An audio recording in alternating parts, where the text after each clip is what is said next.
falloir que je fasse gaffe qu'elle s'approche pas trop. Bon, à mon avis, je sentirai la chaleur bien avant qu'elle soit là, mais... Et donc, toi qui trouvais que l'autre endroit était dangereux, t'as pas l'impression d'avoir un peu perdu au change? Bah en fait, non. Hein. Les volcans effusifs sont bien plus prévisibles et donc bien moins dangereux que les volcans explosifs. Certes, il vaut mieux pas se trouver sur le chemin d'une coulée de lave, mais c'est bien plus facile à gérer qu'une coulée pyroclastique ou une montagne tout entière qui explose. Oui, je dirais bien que tu sais ce que tu fais, mais au fond, je m'en fous. Si t'as la rondelle qui cuit, moi de toute façon, je suis tranquille chez moi. Et je pourrais récupérer ton matos de tournage? Ouais, va mourir, ouais. Et puis de toute façon, si t'es là maintenant avec moi en vidéo, c'est parce qu'on n'a pas fini notre histoire de la dernière fois. Ah oui, l'éruption la plus grave de l'histoire. Bah vas-y, raconte.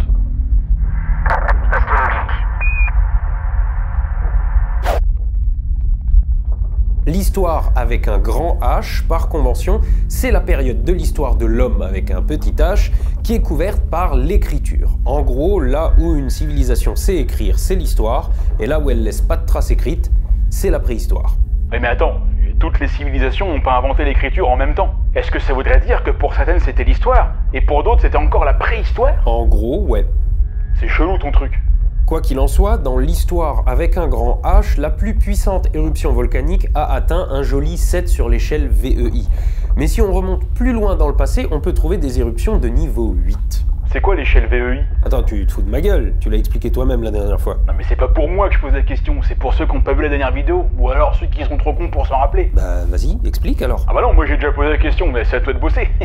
Je sais que t'as pas bien l'habitude, mais bon, faut se retrousser un peu les coudes là. Bon, note à moi-même ne plus faire de collab avec 12 parsec. Bon, pour quantifier l'énergie libérée lors d'un séisme, on a l'échelle de Richter. Pour juger de la puissance d'une éruption volcanique, on a l'indice d'explosivité volcanique, en anglais VEI. Et tout comme l'échelle de Richter, l'échelle VEI est logarithmique. Chaque niveau n'est pas une fois supérieur au précédent, mais 10 fois supérieur. De mémoire d'homme, on a vu des éruptions de niveau 6 qui ont été documentées en peinture. Le dernier volcan dont on a parlé avec un indice d'explosivité de 7, c'est-à-dire qu'il a balancé plus de 100 km3 de trucs dans l'atmosphère, c'était aux alentours de 1257, mais il n'y a pas eu de témoins, donc ni peinture, ni témoignage. Et donc, si on remonte encore plus loin dans le passé, on peut trouver des éruptions avec un indice d'explosivité de 8. Sauf que ce qui est con, c'est qu'on n'a ni photo, ni vidéo, ni peinture. Alors que tout le monde sait que le plus cool dans les éruptions volcaniques, c'est les images. Parce qu'une image vaut 1000 mots. Quand tu vois ça, par exemple, bah y a besoin de rien dire. Ah, un jour j'aurai des enfants avec elle, et ils seront beaux et intelligents. Ouais, et ils tiendront pas ça de toi. Et donc une éruption niveau 8, elle est au moins 10 fois pire qu'une éruption niveau 7 qui balançait déjà plus de 100 km3 de téphra. Oui, les téphras, oui, c'est tout ce qui peut être gerbé par un volcan en fait. Les cendres, les bombes volcaniques, la pierre ponce, la lave, etc.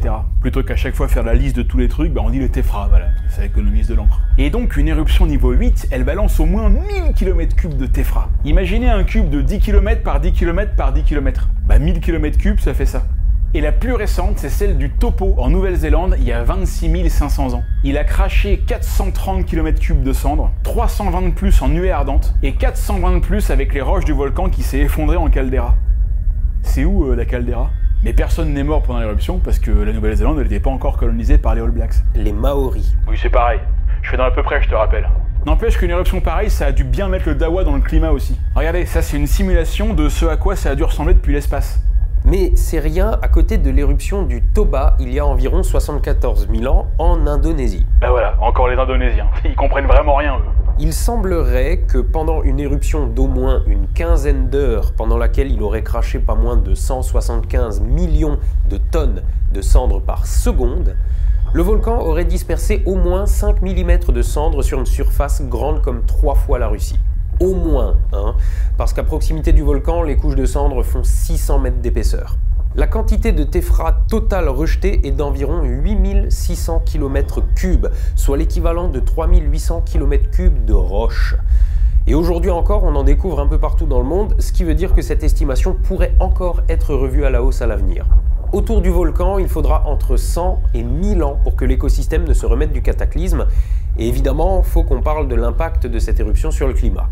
Parce que si une éruption rejetant quelques dizaines de kilomètres cubes de cendres peut te niquer un été, bah là, ça doit être un joyeux bordel. Et il y a des tas d'études qui te font le lien entre cette éruption et une période glaciaire qui a eu lieu juste après. On pense même que cette éruption a provoqué l'extinction de plusieurs espèces animales et végétales, et qu'elle a même failli nous régler notre compte à nous. Ça s'appelle la théorie de la catastrophe de Toba. En fait, on s'est rendu compte qu'il y a eu l'éruption de Toba, puis tout de suite derrière, une période glaciaire. Et en même temps, en analysant le génome humain, on s'est rendu compte qu'on descendait tous d'une population d'à peine 10 000 personnes, et que ce chiffre remonte à la même période. Sauf qu'on a des traces d'occupation humaine antérieure qui laissent penser que la population humaine n'était pas forcément supérieure avant ça, et on constate la même chose sur d'autres espèces animales. Donc si vous voulez, on dit pas que tout ça c'est lié, on le dit pas.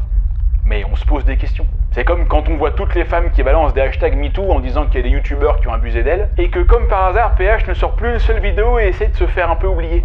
On dit pas que tout ça est lié, on le dit pas. Mais on se pose des questions. Cette théorie souffre quelques faiblesses. Il y a des études qui vont dans son sens, d'autres qui la contredisent.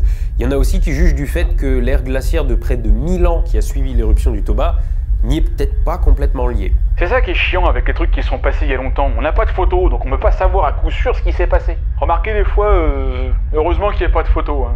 Tu veux parler de la fois où t'avais 18 ans et puis qu'elle avait pas... Non, ça c'est bon, on a dit qu'on n'en parlait plus de ce truc-là. Tiens, l'éruption du volcan Yellowstone par exemple. Bah c'est dommage qu'il n'y ait pas eu un mec qui traînait là-bas à l'époque pour immortaliser le truc avec son smartphone. Yellowstone c'est une caldeira, donc une vallée d'effondrement. Et ça, on le sait seulement depuis les années 60. Avant, les mecs ils savaient que dans la zone il se passait des trucs chelous, mais ils n'avaient pas capté que tout ça c'était en fait un gigantesque cratère qui fait 85 km de long et 45 de large. Et là-dessous, à pas plus de 10 km sous la surface, il y a une gigantesque chambre magmatique. Donc imaginez un peu si le truc là il pète. Bah je vous le dis tout de suite, vous n'arriverez même pas à l'imaginer. Même Roland Emmerich, qui pourtant essaie toujours de faire des choses bien quand il s'agit d'exploser des trucs, bah il a même pas rendu totalement fidèlement l'explosion dans son film 2012. Alors que pourtant ça pétait déjà pas mal. Et en même temps, elle n'est pas Michael Bay qui veut. Regardez, dans toute cette zone aux États-Unis, on retrouve ce qu'on appelle les tufs de Lava Creek. C'est une couche de cendres qui fait entre 180 mètres et 200 mètres d'épaisseur. Et ils ont tous le même âge, 640 000 ans. Et ils viennent tous du même endroit, Yellowstone. C'est difficile de dire à quoi ressemblait cette éruption quand elle a eu lieu, mais ce qui est sûr c'est que ça devait défriser un max, puisqu'elle a rejeté plus de 1000 km3 de cendres dans l'atmosphère. Alors aujourd'hui on entend régulièrement dire que si Yellowstone en rentrait en éruption, ça rayerait définitivement les États-Unis de la carte. Et le truc c'est que ce serait peut-être possible, parce que ce volcan il est rentré en éruption régulièrement, à peu près tous les 700 000 ans.